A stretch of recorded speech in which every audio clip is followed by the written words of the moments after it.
انتہائی سنگین شکایات ہیں، اور سب سے بڑی عدالت نے 184(3) کے بے محابہ استعمال سے قانون و انصاف کے پورے عمل کو اپنے ہاتھ میں لے لیا ہے۔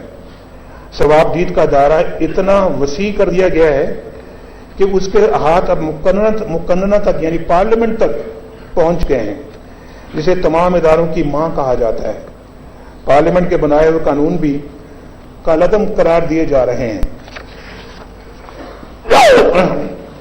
مایوس سیاستدان نے کچھ دن پہلے عدلیہ سے جوڈیشل مارشل لا لگانے کی درخواست کی تھی۔ اس درخواست کی باقاعدہ سماعت تو نہیں ہوئی، نہ اس پر کوئی فیصلہ آیا، لیکن جو کچھ ہو رہا ہے اس میں اس درخواست کا خاصا اثر دکھائی دیتا ہے۔ معزز حاضرین، ووٹ کو عزت دو کا تعلق انتخابات سے ہے، اور انتخابات میں اب بہت کم عرصہ رہ گیا ہے۔ چیف جسٹس پاکستان نے اعلان کیا ہے کہ ہر قیمت پر انتخابات اپنے وقت پر ہوں گے۔ انہوں نے آزادانہ، منصفانہ اور غیر جانبدارانہ انتخابات کا عزم بھی ظاہر کیا، اور آپ نے پڑھا ہوگا، شاید ٹیلی ویژن پہ سنا بھی ہوگا کہ انہوں نے یہ باتیں کی ہیں۔ ان کا یہ عزم خوش آئند ہے، لیکن جو کچھ ہو رہا ہے، جس طرح سے PMLN اور اس کی لیڈرشپ کے ساتھ امتیازی سلوک ہو رہا ہے، اور جس طرح ہمیں نشانے پر رکھ لیا گیا ہے، کیا اس سب کچھ کے ہوتے ہوئے منصفانہ انتخابات کا تصور کیا جا سکتا ہے؟ سینٹ کے الیکشن میں ملک کی سب سے بڑی جماعت کو اپنے نام اور اپنے ٹکٹ کے ساتھ حصہ لینے کی اجازت نہیں دی گئی۔ یہ بیٹھے ہیں مشاہد حسین، پوچھ لیجئے، اسد جنیجو صاحب بیٹھے ہیں یہاں، ان سے پوچھ لیجئے، اور لوگوں سے پوچھ لیجئے۔ ایسا ملک کی تاریخ میں پہلی بار ہوا ہے، پہلی بار ہمارے امیدواروں کو جبراً اپنی سیاسی شناخت ہونے کے بعد ہی اپنی جماعت میں شمولیت کے لیے ان کی راہ میں رکاوٹیں کھڑی کی جا رہی ہیں۔ مسلم لیگ نون سے تعلق رکھنے والی شخصیات نیب کے نشانے پر ہیں، متعدد توہین عدالت یا اسی طرح کے دیگر مقدمات بھگت رہی ہیں۔ میرے اوپر بے بنیاد مقدمات اور عمر بھر کی نااہلیت جیسے فیصلے صاف بتا رہے ہیں کہ عوام کی آزادانہ رائے کا راستہ روکا جا رہا ہے۔ ووٹ کا مرحلہ آنے سے پہلے ہی ووٹ کی عزت اور ووٹ کے ناموز کو مجروح کیا جا رہا ہے۔ اس سب کچھ کے ہوتے ہوئے آزادانہ اور منصفانہ انتخابات کی کیا حقیقت رہ جاتی ہے؟ میری عمر بھر کی نااہلی کے حالیہ فیصلے کی کڑیاں ان اقدامات سے جڑی ہوئی ہیں جن کا آغاز 2013 کے انتخابات کے فوراً بعد ہو گیا تھا۔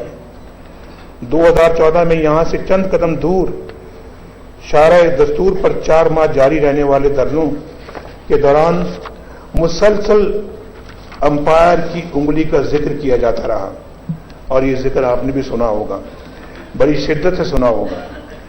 تب دور دور تک پاناما پیپرز کا نام و نشان تک نہ تھا۔ کئی نشیب و فراز کے بعد عملاً یہی ہوا کہ ایک انتہائی متنازع عدالتی فیصلے کے ذریعے مجھے وزیراعظم ہاؤس سے نکال دیا گیا۔ اس فیصلے کو اس پٹیشنر نے بھی کمزور قرار دیا ہے، پٹیشنر نے جو یہ مقدمہ لے کر عدالت میں گیا تھا، اور آپ جانتے ہیں وہ کون ہے؟ جانتے ہیں نا؟ جو میرے خلاف یہ مقدمہ سپریم کورٹ میں لے کر گیا تھا، کون تھا؟ جی، اللہ تعالیٰ کے فضل و کرم سے مجھ پر کسی طرح کی کرپشن، بدعنوانی، کمیشن یا کک بیکس کا الزام تک نہیں، تو پھر میرے ساتھ روا رکھے گئے اس سلوک کا سبب کیا ہے؟ ذرا اس پہ غور کیجیے گا۔ اس کا سبب صرف اور صرف ایک ہی ہے، ووٹ کو عزت نہیں دینی۔ یعنی جو ایسا کر رہے ہیں اس کا سبب یہ ہے کہ ووٹ کو عزت نہیں دینی۔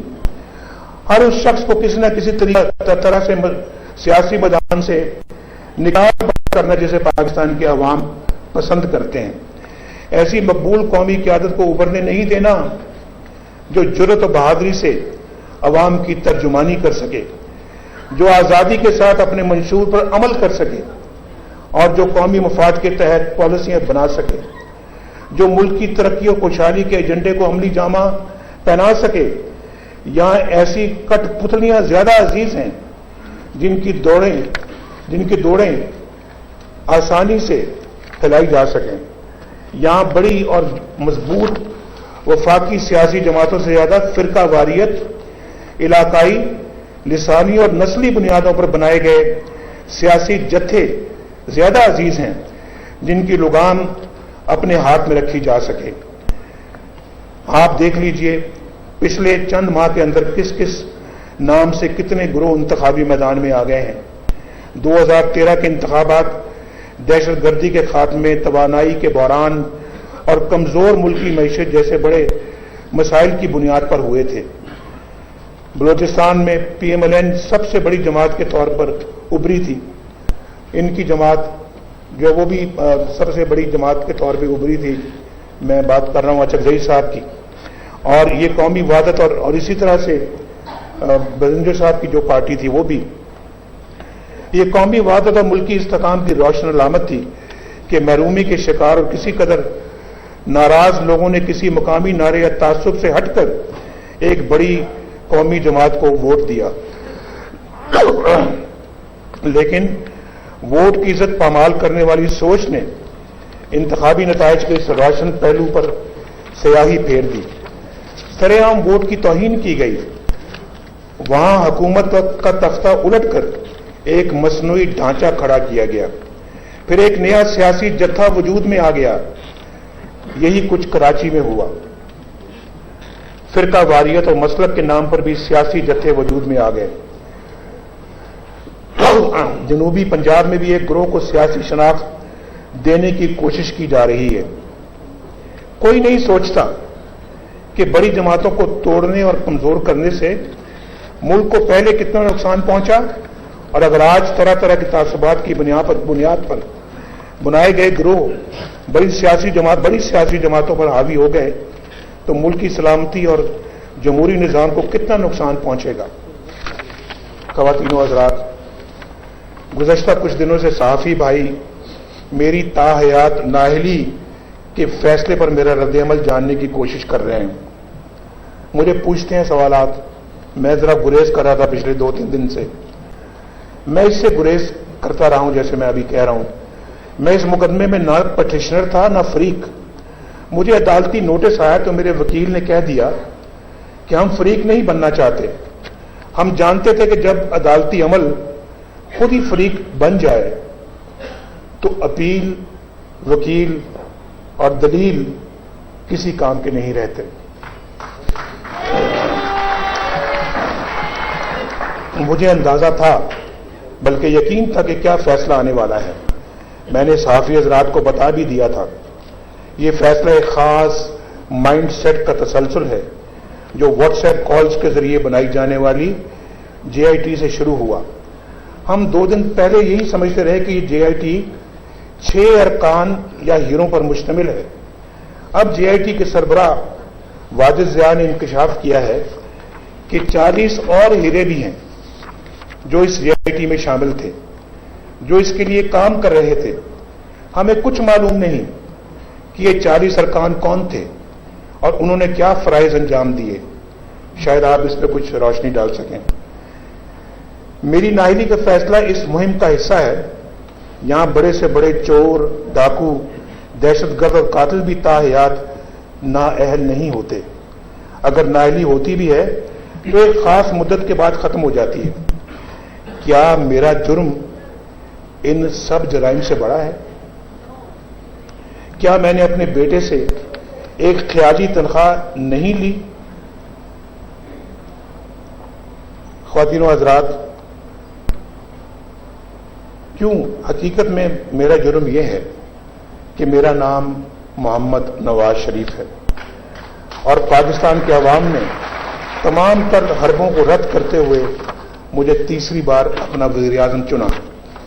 یہ سزا مجھے نہیں، عوام کو دی گئی ہے، ان کے ووٹ کو دی گئی ہے۔ قائد اعظم محمد علی جناح نے کہا تھا، عوامی رائے کبھی غلطی پر نہیں ہوتی، لیکن یہاں کا دستور کچھ الگ ہے۔ یہاں کا دستور یہ ہے کہ عوامی رائے ہمیشہ غلطی پر ہوتی ہے۔ خواتین و حضرات، آج میری نااہلی سے کہیں بڑا مسئلہ یہ ہے کہ عوام کی تاحیات نااہلی کا راستہ کس طرح سے روکا جائے۔ میری نااہلی کو چھوڑیں، مجھے آپ کی نااہلی کا فکر ہے، اور میں چاہتا ہوں کہ کس طرح سے اس کا راستہ روکا جائے۔ 70 برس سے جاری اس توہین کا راستہ کیسے روکا جائے جو اب جمہوری نظام ہی کے لیے نہیں، ملک کی وقار اور قومی سلامتی کے لیے بھی خطرہ بن گئی ہے۔ ایک اور سنگین مسئلہ یہ ہے کہ آئین کو منسوخ یا معطل تو نہیں کیا گیا، لیکن عملاً اس آئین کو معطل کر دیا گیا ہے۔ اس کے الفاظ بھی مسخ کیے جا رہے ہیں اور اس کی روح بھی۔ آئین کا آرٹیکل 184(3) سپریم کورٹ کو بنیادی حقوق کے تحفظ کے لیے ثوابدیدی اختیارات دیتا ہے، لیکن اس شق کو میرے بنیادی حقوق غصب کرنے کے لیے استعمال کیا گیا۔ ہر شہری کو فیئر ٹرائل کا حق دینے والا آرٹیکل 10A میرے لیے عملاً معطل کر دیا گیا۔ ہر پاکستانی کی سیاسی حقوق کی ضمانت دینے والا آرٹیکل 17 بھی اب مجھ پر لاگو نہیں ہوتا۔ تشریح اور تعبیر کی آڑ میں عدلیہ نے ریاست کے دیگر دونوں ستونوں کو آئین کی اسکیم سے خارج کر دیا ہے۔ میرے آخری الفاظ، میں یہ کہنا چاہتا ہوں کہ ہم اپنی تاریخ کے ایک اہم مرحلے سے گزر رہے ہیں۔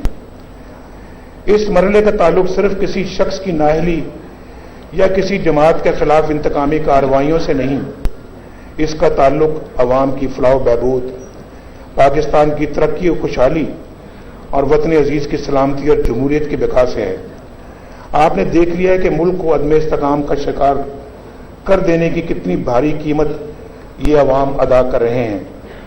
ممکن ہے مجھے وزارت عظمیٰ سے نکال کر عمر بھر کے لیے نااہل قرار دے کر اور بے بنیاد مقدمات میں جکڑ کر ایک خاص مائنڈ سیٹ کو تسکین مل گئی ہو۔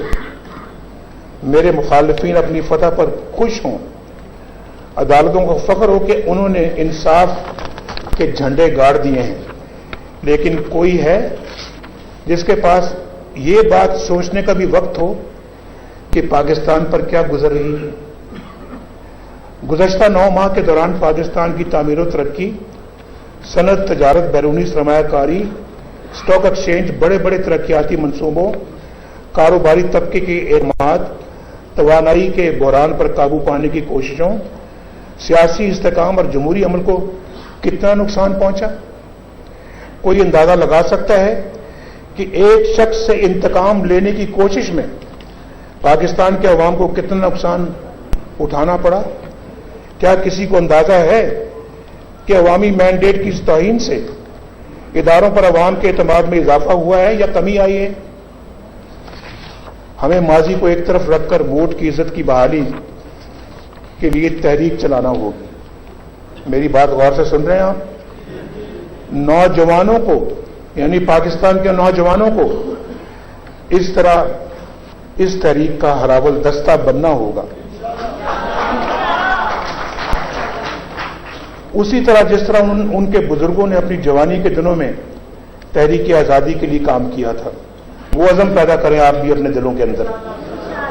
اس کا موقع ہمیں چند ماہ کے بعد مل رہا ہے، الیکشنوں کی صورت میں۔ ان انتخابات میں عوام کو صرف ایک فیصلہ کرنا ہوگا،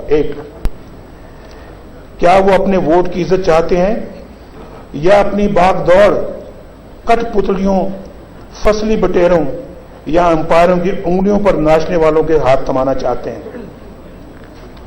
میں بالکل اتفاق کرتا ہوں اپنے ان بزرگوں سے، بھائیوں سے، دوستوں سے، جنہوں نے کہا کہ جنہوں نے وفاداریاں تبدیل کی ہیں، کسی ایک کو ٹکٹ نہیں دینا۔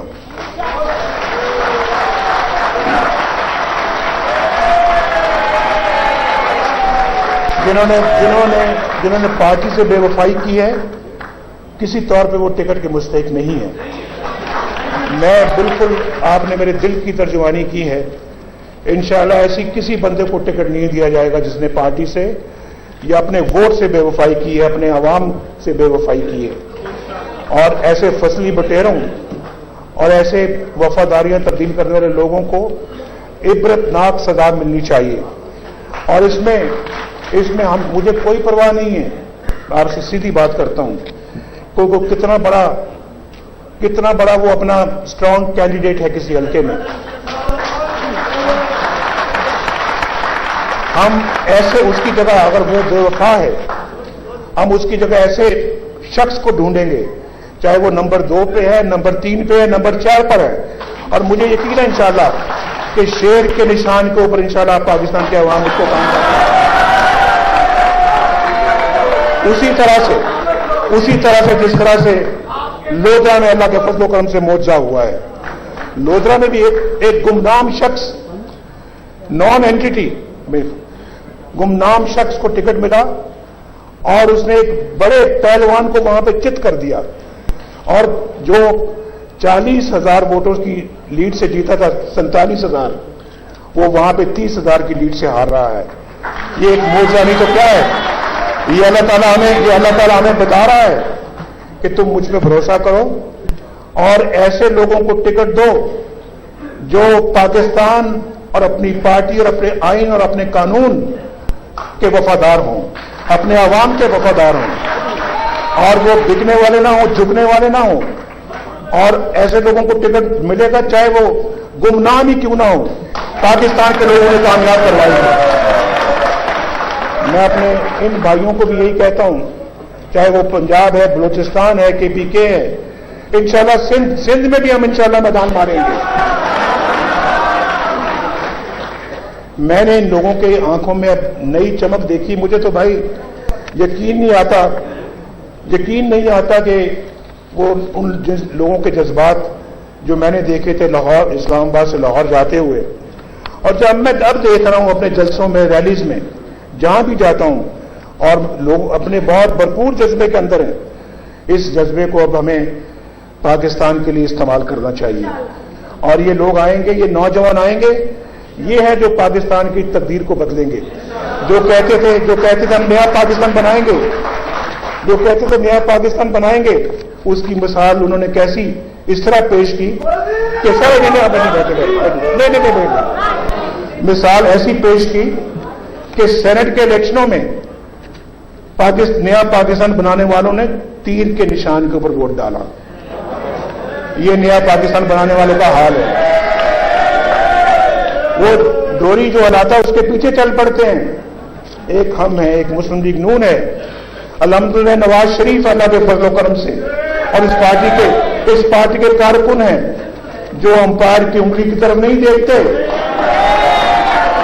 جو ڈوری ہلانے کی طرف نہیں دیکھتے، وہ صرف اور صرف ان پاکستان کے نسلوں، جو آنے والی نسلیں ہیں، ان کے مفاد کو دیکھتے ہیں کہ آنے والی نسلیں آباد ہونی چاہیے، خوشحال ہونی چاہیے۔